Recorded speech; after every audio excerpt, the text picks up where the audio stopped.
This is the Dzogchen Sunday Lama Jigme Gyatso of the Buddha Joy Meditation School.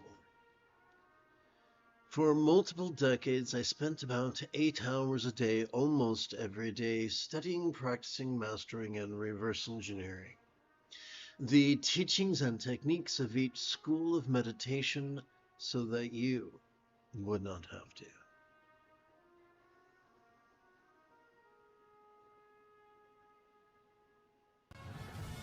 It is Obi-Wan Kenobi early Wednesday morning. Come, let us meditate like a Jedi after we review Proto-Buddhism.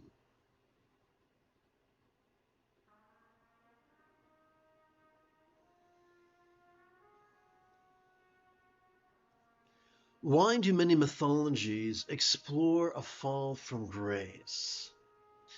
Ask an anthropologist or an archaeologist, and they will explain that approximately 300,000 years ago, our Paleolithic ancestors enjoyed a sort of proto-communistic culture wherein individuals were conditioned to be flexible, loving, rational, laid back, egalitarian, lucid, cooperative, and kind. Today, we would describe those attributes as falling under the heading of either Yin's spiritual matriarchy or Proto-Buddhism. Approximately 13,000 years ago, humanity endured a Neolithic revolution wherein people were subjected to a type of proto-capitalism wherein individuals were conditioned to be rigid, fearful, superstitious, controlling, elitist, cryptic, competitive, and cruel. This fits under the heading of Yang's religious or irreligious patriarchy, or what I like to describe as institutional Buddhism. So we are faced with a choice. Oh, by the way, good morning.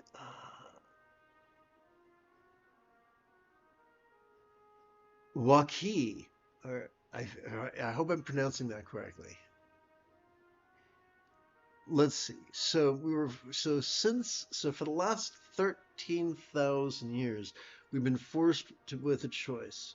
Do we become like grumpy Mace Windu, or do we be more like groovy Qui-Gon Jinn? Do we act more like grumpy Big Lebowski, or the dude? I teach Buddhism through the lens of neuroscience, which is actually in full support of Proto-Buddhism. You see, the minions of institutional Buddhism implore their students to actively focus and actively analyze. They give them fancy names like samatha and vipassana. But the problem is, the more we overwork our medial and dorsolateral prefrontal cortices, the more we trigger our amygdala, the seat of both anxiety and aggression. And nobody wants that. Fortunately, when we passively cooperate with both facets of our autonomic nervous system, whose core is located in our spinal cord, not only do we calm the anxiety and aggression of our amygdala, but we gently stimulate our anterior cingulate gyrus, which not only functions as the hub of our mirror neurons, but the seat of empathy. And that is on top of the awareness and peace that are the birthrights of our autonomic nervous system. Sounds great. Sign me up. How do we do this? How do we cooperate with our autonomic nervous system? It's a two-step process, and we'll begin with mindfulness. Every time we inhale, we have evolved to vulnerably, passively, viscerally, randomly, and fleetingly notice all mind's antics of perception, emotion, intention, cognition, recollection, and imagination. All of them. From the external to the internal, from the physical to the mental, from the pleasurable to the painful, from the interesting to the boring, from the convenient to the arduous, from the glorious to the grotesque. Well, what do we do with that which we notice? That brings us to our second step, meditation. Every time we exhale, I think I skipped something and I apologize for that. Every time we inhale, whether we know it or not, we have evolved to automatically access the middle bit of our spinal cord, which functions as the core of our sympathetic nervous system, which makes all this mindfulness possible. But what do we do with that which we noticed? We meditate. You see, every time we exhale, whether we know it or not, we have evolved to automatically access both the tippy top and the very bottom of that same spinal cord, which functions as the core of our parasympathetic nervous system, which has evolved to help us to physically relax and mentally release during each exhalation to such a degree that that which we noticed during our previous inhalation could fleetingly feel less stressful, less permanent, less defining, and even as non-graspable as a vast empty void. Ask a fourth grade teacher and they will explain to you that a simile is only as effective as it is relatable. Therefore, we have to ask the question, what? What is a real-world example of a non-graspable, vast empty void? How about the illusion of the infinite azure sky on a bright and beautiful cloudless morn, which although could look tantalizing to the eye, could feel not graspable to the hand? So emptiness is nothing more than a metaphor of the fleeting sensation of non-graspability available in every exhalation. So the question is not whether our sympathetic and parasympathetic nervous systems are in play. The question is only, are we passively cooperating with them or actively competing against them? That is why we sit and breathe and watch and rest, at least once every 12 hours. Doing so, we're setting time not to continue the habit of actively competing against our own autonomic nervous system, but of passively cooperating with it. When we read the biographies of Nobel laureates, certain common denominators surface. Common denominators like a youth spent mastering the rudiments of science and STEM and the empirical method. Having mastered these things and become lettered members of the scientific community, people often join scientific institutes and pursue different projects. But not all PhDs are Nobel laureates. Very few are. And these are the people who, once they reach a dead end, and they've gone as far as the front of the brain can take them, they remember the words of Albert Einstein, that creativity is intelligence at play. Or perhaps they'll remember the words uttered by Robert De Niro's character in the movie 15 Minutes. We cannot come back to a problem unless we first step away from it. And so these people will apply different tricks like resting or recreation to give the brain a chance to reset. When I was a little boy, I was puzzled by the phrase my mother would use, don't fall down and, crack open your skull and have all your brains fall out. I thought a brain was a singular thing. But neuroscience tells us a brain has many, many, many components, each with their specialty. And we focus on one organelle of our brain to the exclusion of all the others at our peril. If we wish to tap our inner genius, we need to cooperate with the entirety of our brain.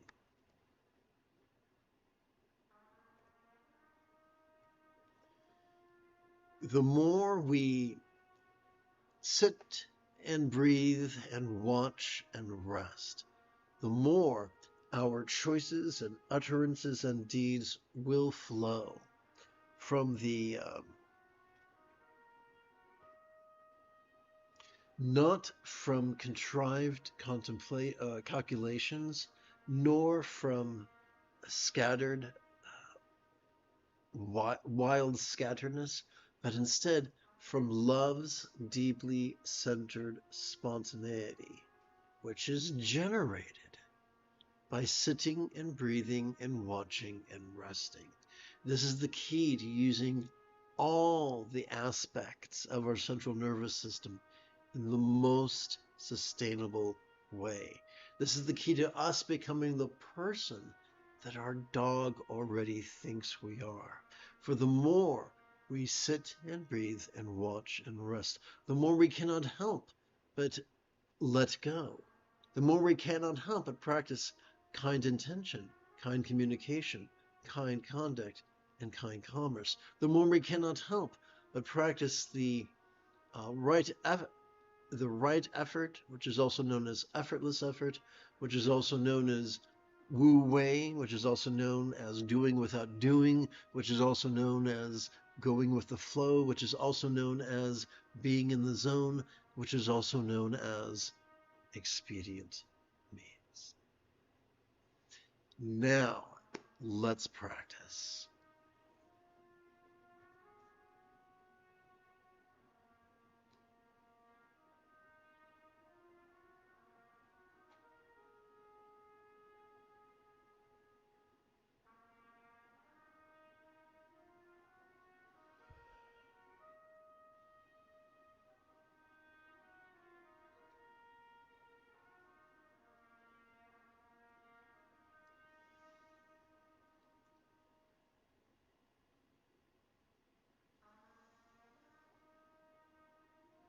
Let us begin by practicing mindfulness and meditation of clarity and letting go.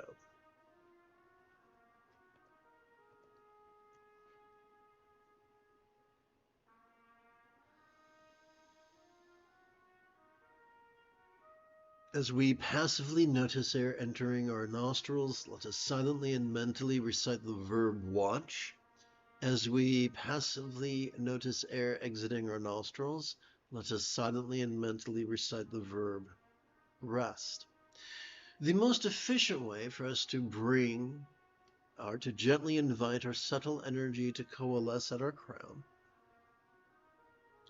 is to use the tip of our left index finger to support the lower knuckle of our right index finger, palms up, in our lap.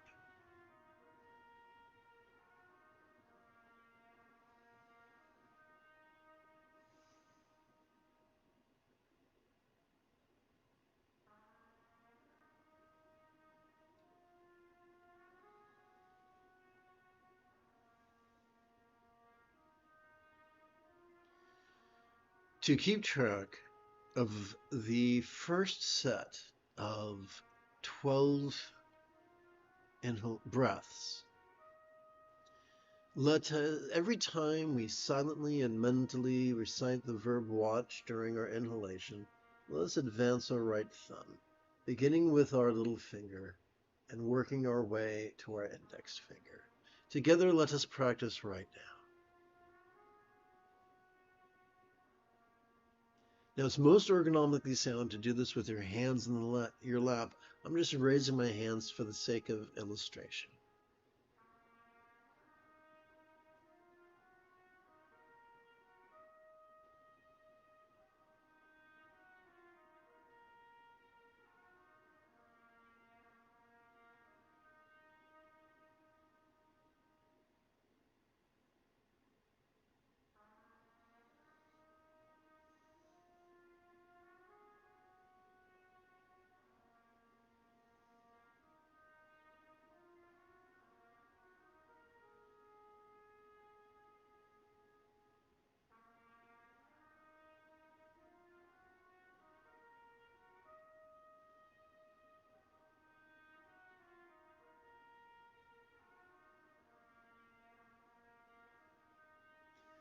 Counting these 12 inhalations takes approximately 1 minute. If you'd like to meditate for more than 1 minute, I recommend counting an additional 12 sets, which we can do on our left hand. So in the left hand, we touch the tip of our thumb to the lower crease of our left little finger. And that reminds us that we're now beginning our our first of 12 additional sets. And then we go back to counting on our right hand.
Checking for questions.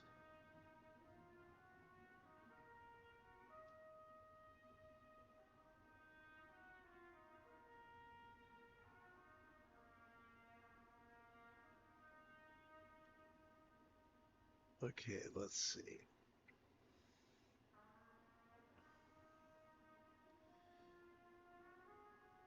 Having meditated for approximately 13 minutes, we can begin counting our second collection of 13 sets of 13 inhalations.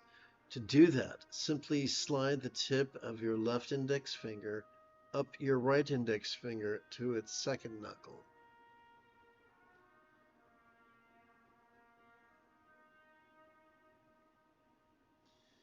We can count our first set of 12 inhalations on our right hand.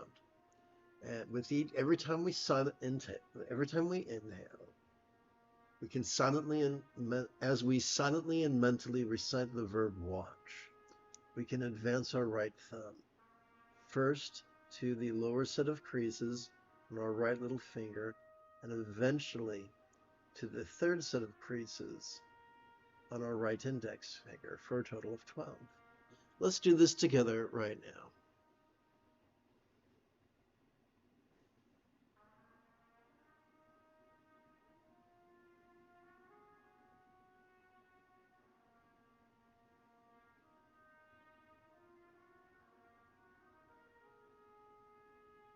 Remember, as we feel air enter our nostrils, let me rephrase this. As we passively notice air entering our nostrils, we silently and mentally recite the verb watch.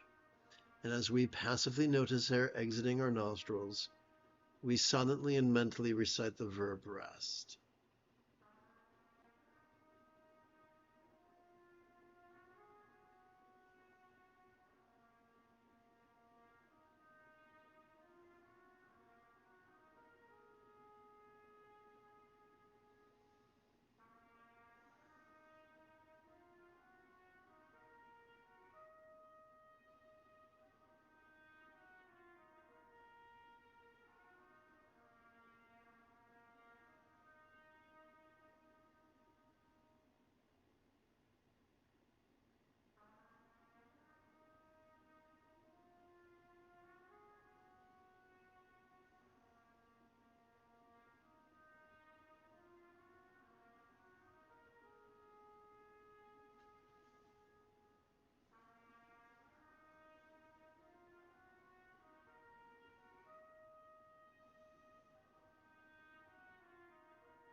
Let us switch gears and now practice mindfulness and meditation of bliss and letting go.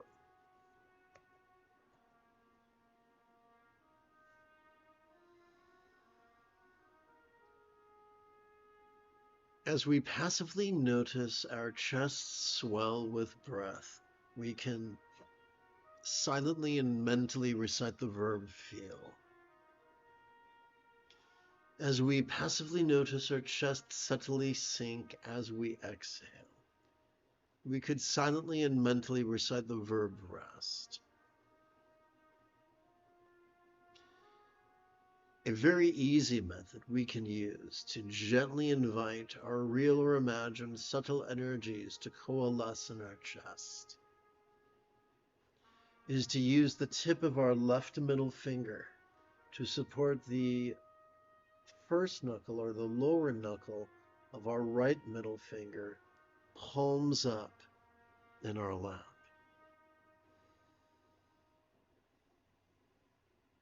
To keep track of our first set of 12 breaths, every time we silently and mentally recite the verb feel during our inhalation, we can advance our right thumb starting from the lower crease of our right little finger all the way up to the top crease of our right index finger. Let us do this together right now.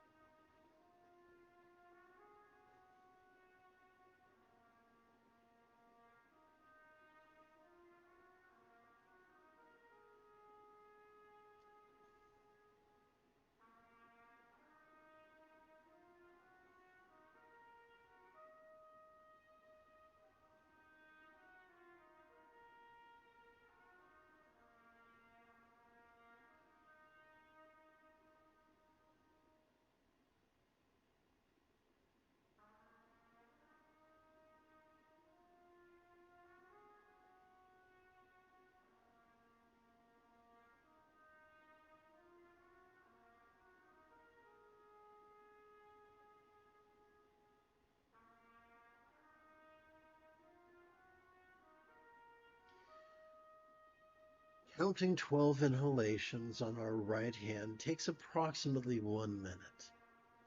If you wish to meditate for an additional 12 minutes, I recommend counting our next 12 sets on our left hand, beginning with the lower set of creases on our left little finger, all the while counting inhalations on our right hand, all the while keeping both our hands palms up in our lap.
You have taken your first step into a much larger world.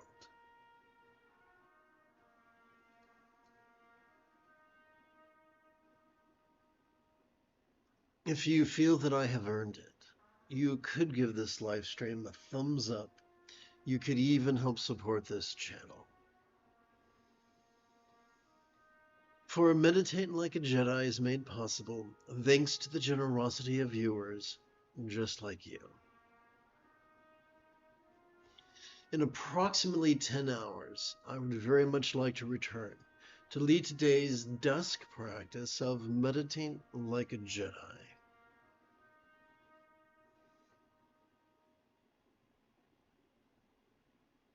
And if you are as geeky as me, may the Force be with you always.